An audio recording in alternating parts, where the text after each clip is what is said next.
தெனாலி ராமன் கதைகள் காளியிடம் வரம் பெற்ற கதை. சுமார் 480 வருடங்களுக்கு முன் ஆந்திர மாநிலத்தில் உள்ள ஒரு சிற்றூரில் ஓர் ஏழை அந்தணக் குடும்பத்தில் பிறந்தான் தெனாலிராமன்.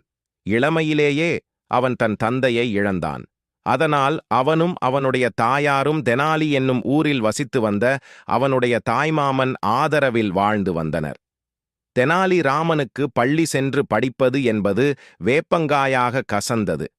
ஆனால் மிகவும் அறிவு கூர்மையும் நகைச்சுவையாக பேசக்கூடிய திறனும் இயற்கையாகவே பெற்றிருந்தான். வீட்டுத் தலைவர் இல்லாத காரணத்தால் குடும்பத்தை காப்பாற்ற வேண்டிய நிலை தெனாலி ராமனுக்கு ஏற்பட்டது. அதனால் என்ன செய்வது என்ற கவலை அவனை வாட்டியது. ஒருநாள் தெனாலிக்கு ஒரு முனிவர் வந்தார். அவர் ராமனின் நிலையைக் கண்டு அவனுக்கு ஒரு மந்திரத்தை கற்றுக் கொடுத்தார். அந்த மந்திரத்தை பக்தியுடன் ஜபித்தால் காளி பிரசன்னமாவாள் என்றும் சொல்லிச் சென்றார்.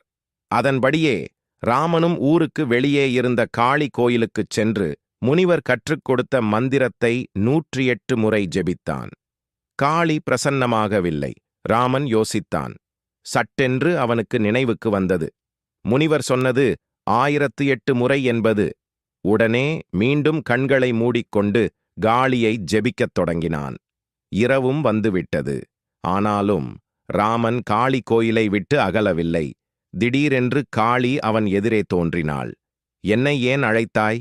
உனக்கு என்ன வேண்டும் என்று கோபமாக கேட்டாள் காளி. அவளை வணங்கி எழுந்த ராமன் கைகளை கூப்பித் தொழுதவாறே கேட்டான். தாயே, நானோ வறுமையில் வாடுகிறேன். என் வறுமை அகலும் வழியும் எனக்கு நல்லறிவும் தர வேண்டுகிறேன். காளி பெரிதாகச் சிரித்தாள். உனக்கு பேராசைதான். கல்வியும் வேண்டும், செல்வமும் வேண்டுமா?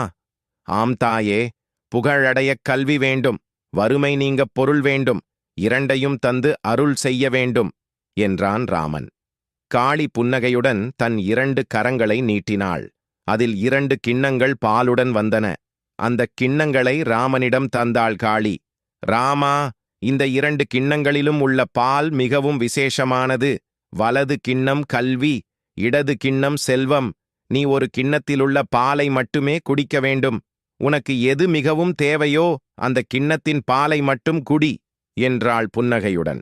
ராமன், என்ன தாயே, நான் 2ஐயும் தானே கேட்டேன், ஒரு கிண்ணத்தை மட்டும் அருந்தச் சொல்கிறாயே, நான் எதை அருந்துவது தெரியவில்லையே என்று சற்று நேரம் சிந்திப்பது போல நின்றான். பிறகு சட்டென்று இடது கரத்திலிருந்த பாலை வலது கரத்திலிருந்த கிண்ணத்தில் கொட்டிவிட்டு அந்த கிண்ணத்து பாலை மடமடவென குடித்துவிட்டுச் சிரித்தான். காளி திகைத்து நின்றாள். நான் உன்னை ஒரு கிண்ணத்திலுள்ள பாலைத்தானே குடிக்கச் சொன்னேன்? ஆம் தாயே, நானும் ஒரு கிண்ணத்துப் பாலைத்தானே குடித்தேன் என்றான். ஏன் 2ஐயும் ஒன்றாகக் கலந்தாய்? கலக்கக்கூடாது என்று நீ சொல்லவில்லையே தாயே. காளி புன்னகை புரிந்தாள். ராமா, என்னையே ஏமாற்றிவிட்டாய். நீ பெரும் புலவன் என்று பெயர் பெறாமல் விகடகவி என்றே பெயர் பெறுவாய் என்று வரம் தந்துவிட்டு மறைந்தாள். ராமன் விகடகவி என்று சொல்லிப் பார்த்துச் சிரித்துக் கொண்டான். திருப்பிப் படித்தாலும் விகடகவி என்றே வருகிறதே என்று மகிழ்ந்தான்.